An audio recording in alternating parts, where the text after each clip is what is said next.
Shalom, selamat pagi Bapak Ibu Saudara sekalian.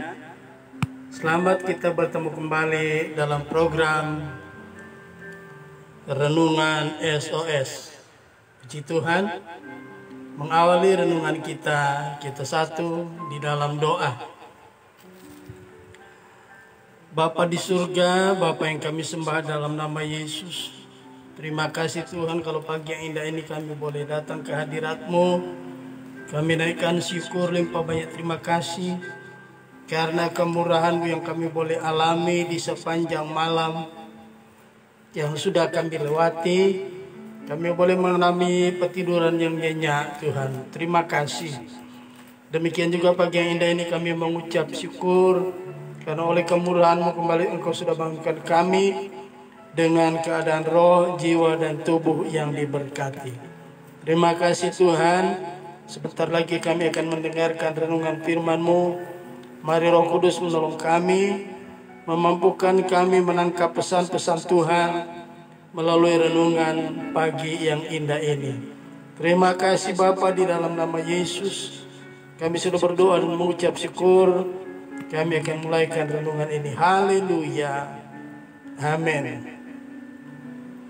Bapak Ibu Saudara sekalian, renungan kita hari ini dengan judul yang baru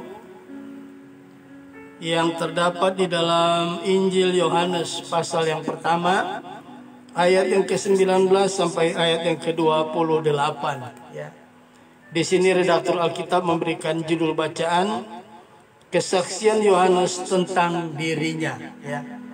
Jadi kesaksian Yohanes tentang dirinya ya. Nah, kita akan bacakan dari ayat 19 sampai 28, demikian bunyi firman Tuhan. Dan inilah kesaksian Yohanes ketika orang Yahudi dari Yerusalem mengutus beberapa imam dan orang-orang Lewi kepadanya untuk menanyakan dia, "Siapakah engkau?" Ia mengaku dan tidak berdusta, katanya, "Aku bukan Mesias." Lalu mereka bertanya kepadanya, "Kalau begitu siapakah engkau? Elia?" Dan ia menjawab, "Bukan." "Engkaukah nabi yang akan datang?" Dan ia menjawab, "Bukan." Maka kata mereka kepadanya, "Siapakah engkau? Sebab kami harus memberi jawab kepada mereka yang mengutus kami. Apakah katamu tentang dirimu sendiri?" Jawabnya, "Akulah suara orang yang berseru-seru di padang gurun, luruskanlah jalan bagi Tuhan. Seperti yang telah dikatakan Nabi Yesaya." Dan di antara orang-orang yang diutus itu ada beberapa orang Farisi. Mereka bertanya kepadanya, katanya, "Mengapakah engkau membaptis jikalau engkau bukan Mesias, bukan Elia, dan bukan nabi yang akan datang?" Yohanes menjawab mereka, katanya, "Aku membaptis dengan air, tetapi di tengah-tengah kamu berdiri dia yang tidak kamu kenal, yaitu dia yang datang kemudian daripadaku, membuka tali kasutnya pun aku tidak layak." Ayat 28, hal itu terjadi di Betania yang di seberang sungai Yordan, di mana Yohanes membaptis. Nah, Bapak Ibu Saudara sekalian, di sini saya akan memberikan judul bacaan atau tema utamanya, yaitu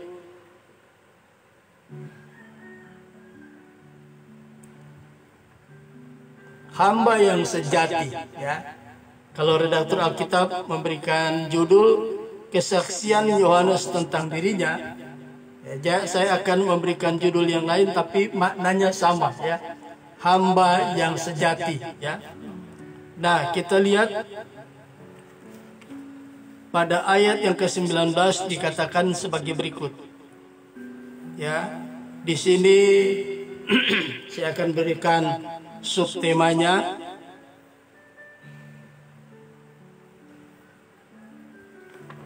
hamba yang sejati selalu berkata benar. Ya, ini judulnya ya, subtemanya.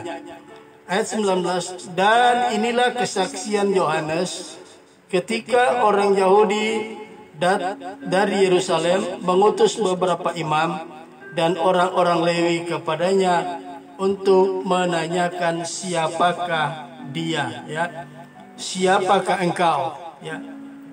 Jadi pertanyaan yang pertama dari para utusan yang datang dari Yerusalem adalah bertanya, siapakah engkau? Kemudian ayat 20, Yohanes Pembaptis menjawab, ia mengaku dan tidak berdusta. Ya. Jadi seorang hamba yang sejati selalu berkata benar. Ya. Dia katakan apa? Ia mengaku dan tidak berdusta. Ya. Jadi Yohanes Pembaptis ketika ditanya dengan para utusan yang datang dari Yerusalem, dia bertanya, siapakah engkau? Ya, Yohanes menjawab, ia mengaku dan tidak berdusta. Ya, jadi Yohanes berkata dengan benar. Ya, jawabannya sebagai berikut. Ayat 20, aku bukan Mesias. Ya, katanya, aku bukan Mesias. Ya, jadi ketika utusan-utusan dari Yerusalem datang bertanya, siapakah engkau? Yohanes Pembaptis dengan gagah berani dia katakan, aku bukan Mesias. Ya, itu yang Yohanes Pembaptis katakan. Nah, sekarang bagaimana dengan kita, saudara? Ya. Kita sebagai orang-orang percaya, kita disebut sebagai hambanya Tuhan. Ya, hambanya Tuhan di sini bukan selalu harus pendeta. Ya, sebab ketika kita percaya kepada Tuhan, kita yang tadinya hamba dosa, ya, kita yang tadinya hamba dosa sekarang hamba kebenaran, menjadi hambanya Tuhan. Ya, nah, apa yang mendasari? Ya, apa yang mendasari pertanyaan mereka kepada Yohanes Pembaptis? Ya. Yang mendasari pertanyaan mereka kepada Yohanes Pembaptis, ya, ialah dampak dari pelayanan Yohanes Pembaptis. Ya. Apa ya dampak yang ditimbulkan sebagai akibat pelayanan Yohanes Pembaptis? Dan hal itu, ya, membuat para petinggi-petinggi agama Yahudi mengutus para imam dan beberapa orang Lewi untuk menemui Yohanes Pembaptis. Ya. Nah, kita lihat dampak yang ditimbulkan dari pelayanan Yohanes Pembaptis.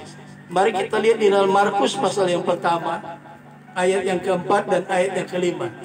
Ini dampak yang ditimbulkan oleh pelayanan Yohanes Pembaptis yang membuat, ya, para tua-tua orang Yahudi dan ahli Taurat, petinggi-petinggi agama Yahudi yang ada di Yerusalem mengutus para utusan untuk menemui Yohanes Pembaptis. Kita lihat apa yang dilakukan Yohanes Pembaptis sehingga, ya, para utusan atau petinggi-petinggi agama Yahudi dari Yerusalem mengutus para utusan. Ya.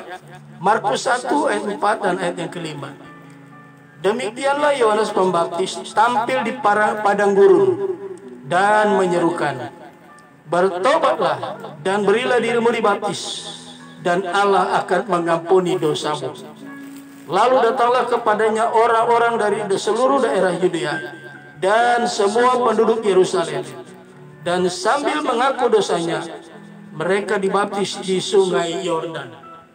Nah, saudaraku, pelayanan Yohanes Pembaptis itu di daerah padang gurun, bukan di kota Yudea, bukan juga di Yerusalem. Ya, tapi kita lihat pelayanan Yohanes Pembaptis mendatangkan dampak yang luar biasa. Dampaknya apa? Seluruh penduduk Yudea dan orang-orang di sekitar Yerusalem ternyata mendengar pelayanan Yohanes Pembaptis di padang gurun itu luar biasa. Dia dipakai Allah luar biasa, sehingga pelayanan itu mampu menarik banyak orang. Dan itulah yang menggemparkan Yerusalem. Ya. Para petinggi agama Yahudi mengutus utusan. Kenapa? Orang-orang Yerusalem gempar. Jadi pelayanan Yohanes Pembaptis yang luar biasa, yang penuh dengan kuasa itu, mendatangkan banyak orang, ya, baik yang dari Yudea maupun dari sekitar Yerusalem. Ya, sehingga dengan terjadinya pelayanan yang luar biasa yang dikerjakan, yang dilakukan oleh Yohanes Pembaptis, ya, gemparlah Yerusalem. Jadi gempar, saudara. Nah, di sini menjadi kekhawatiran, ya, menjadi kecemasan bagi petinggi agama Yahudi. Makanya mereka mengutus kepada Yohanes Pembaptis.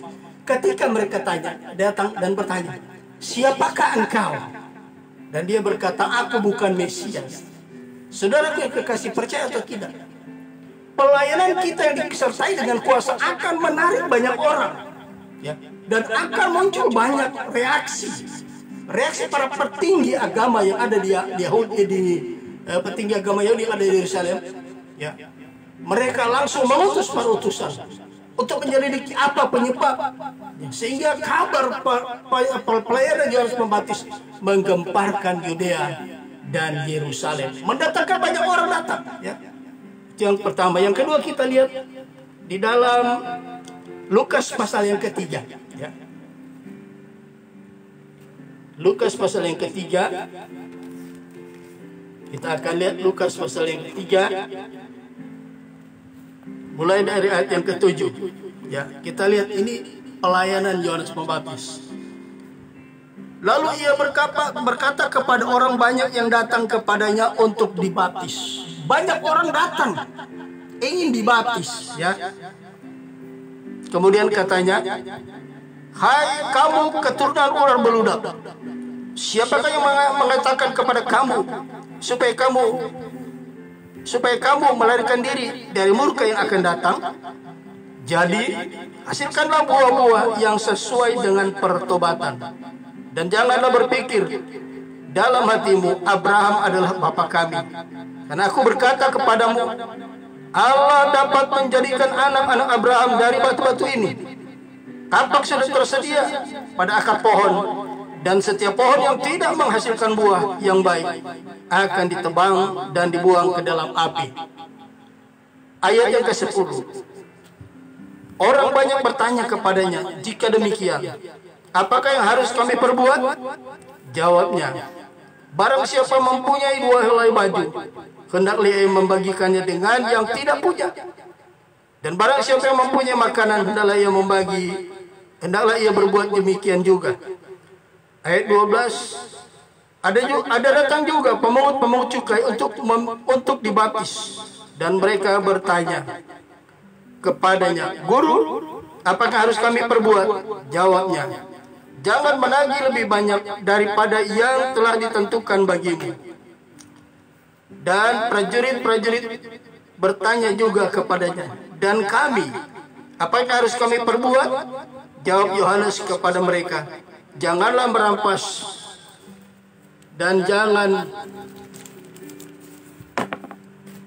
memeras, dan cukupkanlah dirimu dengan gajimu. Saudara, berita yang disampaikan oleh Yohanes Pembaptis adalah berita pertobatan. Ya. Ketika seseorang telah bertobat, mereka wajib hukumnya harus dibaptis. Nah, berita pertobatan ini menggemparkan, mendatangkan banyak orang. Ada 3 kelompok orang di sini dikatakan, ya. Di Lukas pasal 3 ayat yang ke-7 sampai yang ke-12, ya. Ayat yang ke-7 sampai yang ke-11 mencatat ada 3 kelompok orang yang datang dari sekian banyak orang, ya. Yaitu pertama orang banyak, ya. Ayat 7 sampai 11. Ayat yang ke-12 dan 13 para pemungut cukai, ya. Kemudian ada ayat 14 ada para prajurit Romawi, ya. Saudaraku, sadar atau tidak, pelayanan kita sebagai hamba Tuhan yang sejati dengan kuasa Allah akan mendatangkan banyak orang, ya, menikmati, mendatangi pelayanan kita. Ini yang harus kita sadari. Pelayanan yang disertai dengan kuasa akan mendatangkan banyak orang. Dan orang yang datang itu berbagai macam orangnya. Ada orang banyak, dikatakan orang banyak, ya. Ada kemudian pemungut cukai, ya. Kemudian dikatakan ada para prajurit. Dan isi berita pertobatan itu dikatakan, ya, dalam Lukas pasal 3 tadi, ya, kepada orang banyak Yohanes Pembaptis katakan apa? Lukas 3 ayat 7 sampai 10. Ayat 11 ya, saya maksudkan. Lalu ia berkata kepada orang banyak, di ayat yang ke-10 berkata, orang banyak bertanya kepadanya, jika demikian, apa yang harus kami perbuat? Jawabnya, barang siapa mempunyai 2 helai baju, hendaklah ia membagikannya dengan yang tidak punya. Dan barang siapa yang mempunyai makanan, hendaklah ia berbuat juga demikian. Orang banyak bertanya kepada Yohanes Pembaptis, apa yang harus kami perbuat? Ya. Yohanes memberitakan berita pertobatan. Mereka harus membagi apa yang mereka punya kepada orang lain. Ya, tadinya mereka orang yang kikir, tidak punya peduli, tidak punya empati kepada orang yang kaum marginal. Maka Yohanes Pembaptis berkata, barang siapa mempunyai 2 helai baju, ya, barang siapa yang mempunyai 2 helai baju, hendaklah ia membagikannya dengan yang tidak punya. Dan barang siapa yang mempunyai makanan, hendaklah ia berbuat juga demikian. Saudara, orang-orang yang kikir, orang-orang yang tidak punya kepedulian, tidak punya empati kepada kaum marginal, disuruh bertobat. Apa yang mereka bisa lakukan, lakukan. Orang yang tidak punya baju, berikan baju. Yang tidak punya sembako, berikan sembako. Ya. Ini berita pertobatan bagi orang-orang yang tidak memiliki kepedulian terhadap sesama.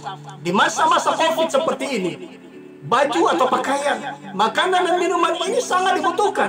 Terlebih vitamin-vitamin. Kalau saudara orang yang berpunya, belilah vitamin yang banyak dan bagikan kepada mereka-mereka yang terdampak, ya, terpapar dengan COVID Omicron maupun COVID Delta, COVID-19. Ini saatnya, jangan tunggu lagi. Kemudian ada kelompok yang kedua, yaitu kelompok pertama orang banyak. Kelompok yang kedua adalah orang-orang di sini dikatakan pemungut cukai. Ya, para pemungut cukai. Pemungut cukai ini adalah orang Yahudi asli yang bekerja kepada pemerintah Romawi yang sedang menjajah mereka. Dan para pemungut cukai ini dianggap sampah masyarakat oleh orang Yahudi. Kenapa? Mereka sudah bekerja kepada, ya, penjajah mereka yang menjajah mereka, dan mereka melakukan pemungutan cukai lebih banyak dari yang telah ditetapkan pemerintahan Romawi. Ya. Saudara, begitu juga dengan kita di hari-hari ini. Apapun profesi kita, lakukan profesi kita dengan benar. Jangan menagih lebih dari yang telah ditetapkan. Ya, kita lihat di hari-hari ini, ya, pemerintah mengadakan operasi pasar karena apa? Beberapa waktu yang lalu, minyak harganya mencapai 40 sampai 50 ribu.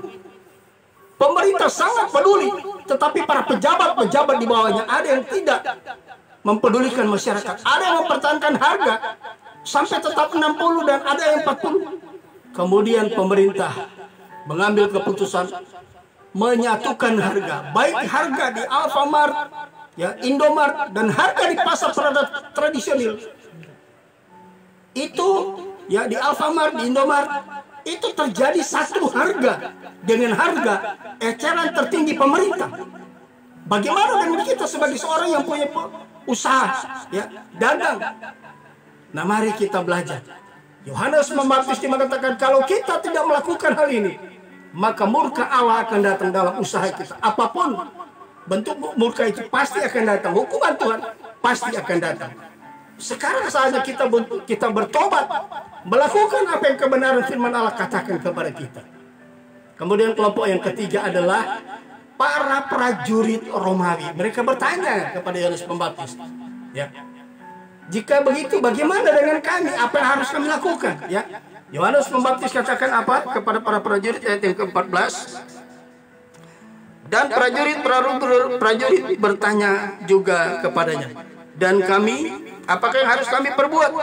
Jawab Yohanes kepada mereka, jangan merampas, jangan memeras, dan cukupkanlah dirimu dengan gajinya. Saudaraku yang kekasih, prajurit-prajurit Romawi ini orang yang belum mengenal Tuhan, ya. Jadi mereka anggap itu biasa, memeras, merampas, ya, mencari kelebihan itu biasa.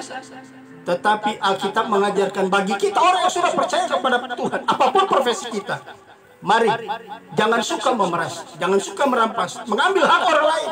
Ya, mari kita mencukupkan diri kita dengan apa adanya. Ya, itu sebabnya sebagai orang percaya kita harus setia kepada kebenaran firman Allah, taat melakukan kebenaran firman Allah.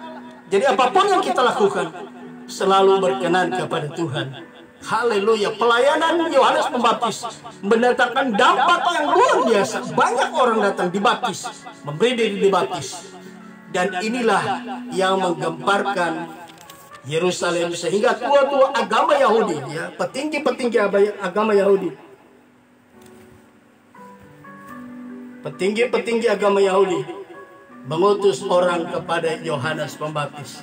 Nah, saudaraku yang kekasih, mari ya, kita sebagai orang yang percaya, ya, apapun profesi kita, terlebih kita sebagai pelayan Tuhan, jadilah hamba yang sejati dengan selalu berkata benar. Ya, ketika orang bertanya apa profesi kita, sampaikan dengan benar. Ya, kita adalah seorang hamba Tuhan. Ya. Dan apa yang perlu kita sampaikan adalah bukan buah pikiran kita, bukan pengetahuan kita, tetapi kebenaran firman Allah yang harus kita sampaikan. Maka kalau kita sampaikan kebenaran firman Allah, kuasa Allah bekerja luar biasa, menarik banyak orang datang kepada Tuhan. Karena pelayanan kita, pelayanan dengan sungguh-sungguh hati. Nah, mari kita akan lihat, ya. Kita baca kembali di Yohanes 1 ayat yang ke-20. Ia mengaku dan tidak berdusta. Katanya, aku bukan Mesias. Ya. Aku bukan Mesias. Ya. Ia mengaku dan tidak berdusta. Ya. Jadi seorang hamba Tuhan yang sejati, seorang hamba yang sejati, selalu berkata benar. Ya. Menyampaikan kebenaran. Sehingga karena dia selalu berkata benar, dia menyampaikan kebenaran firman Allah, itu menarik banyak orang datang. Ada yang menyerahkan diri kepada Tuhan dengan bertobat, dibaptis. Ya. Bagaimana kita di hari-hari ini sebagai hamba-hamba Tuhan, pada umumnya anak-anak Tuhan, dan lebih khusus hamba-hamba Tuhan atau hamba Tuhan yang melayani Tuhan, adakah kita selalu berkata benar? Adakah kita selalu menyatakan kebenaran sebenar-benarnya? Atau kita mulai meracik kebenaran harus disesuaikan dengan pikiran kita? Hati-hati, ini bahaya. Kita hanya menyampaikan kebenaran apa adanya. Jangan ditambahi, jangan dikurangi, jangan dirubah. Sebab ketika ditambahi, ya, dirubah, dikurangi, maka kuasa Allah akan tidak memberkati pelayanan kita. Tetapi ketika kita selalu berkata benar, menyampaikan kebenaran firman Allah yang sesungguhnya, maka pengurapan Allah bekerja luar biasa dahsyatnya, menarik banyak orang datang kepada pelayanan kita, di dalam pelayanan kita. Ini yang harus kita sadari, saudara. Jadi modal atau subtema yang pertama, seorang hamba yang sejati harus selalu berkata benar dan menyampaikan kebenaran yang sesungguhnya. Kiranya Tuhan memberkati, ya, renungan kita di pagi yang indah ini. Sampai kita ketemu besok pagi hari. Sebelumnya kita akan mendengarkan dulu satu pujian bagi Tuhan.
Cucu kita di mana-mana,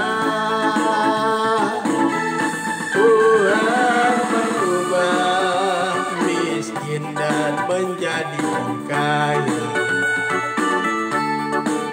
Dia merendahkan dan meninggikan juga. Berbahagialah bagi orang yang percaya.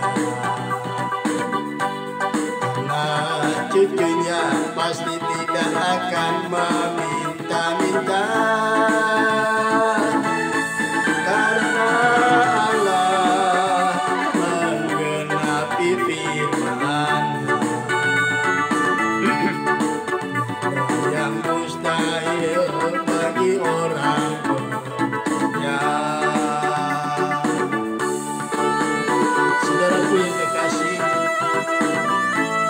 Renungan firman Tuhan menyatakan, biarlah kita menjadi hamba yang sejati.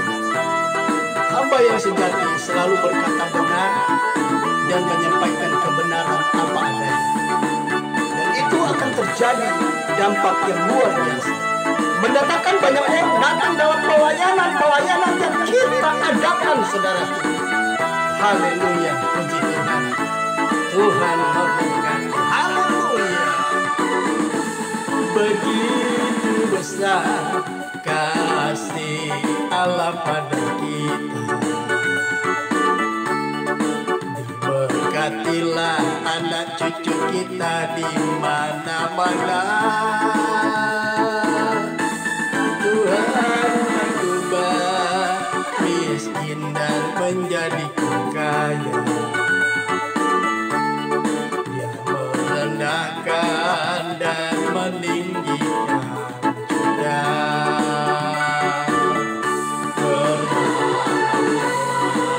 Bagi orang yang percaya.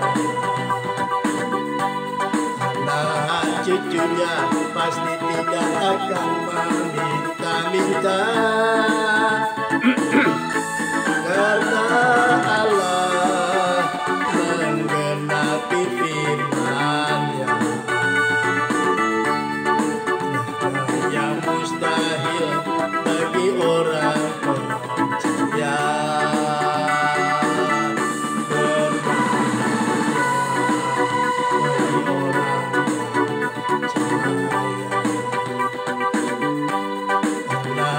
Cucunya pasti tidak akan meminta-minta. Karena Allah menggenapi firman-Nya. Yang mustahil bagi orang percaya.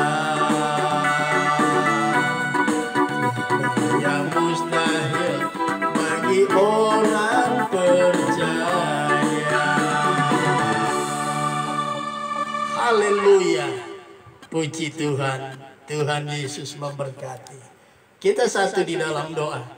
Bapa di surga, Bapa yang kami sembah dalam nama Yesus. Terima kasih Tuhan. Kami sungguh dipuaskan, dikenyangkan, bahkan diberkati oleh kebenaran firman-Mu. Tuhan, mari tolong kami. Kalau selama ini kami belum menjadi hamba yang sejati, kami percaya Roh Kudus menolong kami, biar kiranya memeteraikan kebenaran firman-Mu dalam hati kami, dan memampukan kami Tuhan menjadi pelaku-pelaku firman-Mu, menjadi hamba yang sejati, yang selalu berkata benar, dan menyampaikan kebenaran-kebenaran-Mu. Terima kasih Bapa, kami percaya di sepanjang hari ini di aktivitas kami yang berbeda-beda, kami akan menjadi berkat bagi banyak orang. Terima kasih Bapa, di dalam berkat nama Yesus, Tuhan dan Raja kami sudah berdoa dan mengucap syukur. Kami akhiri renungan di pagi yang indah ini. Haleluya. Amin. Puji Tuhan. Tuhan Yesus memberkati kita sekalian. Sampai kita bertemu kembali besok pagi hari dalam waktu yang sama. Shalom.